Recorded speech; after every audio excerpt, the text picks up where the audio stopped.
hospital में भर्ती कराए रहन अब दही जरा का पुत गए है गोड़ तुराई लाए है कहां पाई बहनी इतना पैसा है ई तो हमें भुजे खाए लिया था कल उठावा का लिया वा दही जरा का पुतवा का बरे देखना ही काहे कलुक मारत बाटे ओकरी आवत है का बताओ ने गलती कई दी ही अरे हमारा बड़की जीजी काऊ कई हमारा जीजी कलवा का गोड़वा टूट गए है हमारे जीजी अरे ये हमारे जीजी 1 रुपया पैसा ना है कैसे दर दवाई कराई बे बहिनी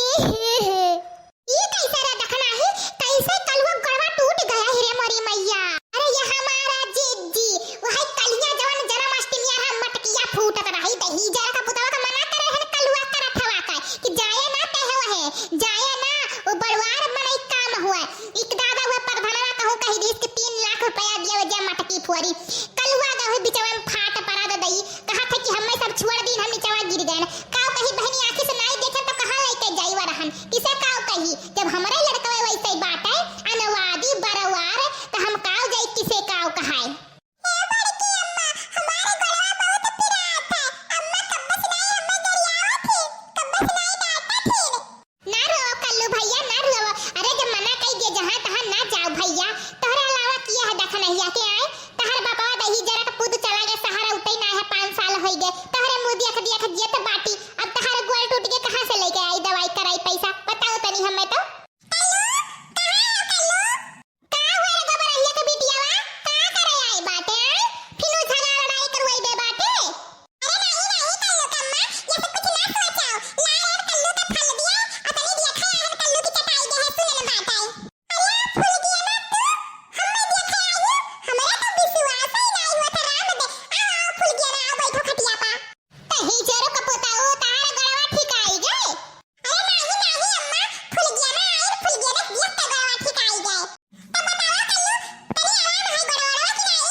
गबरा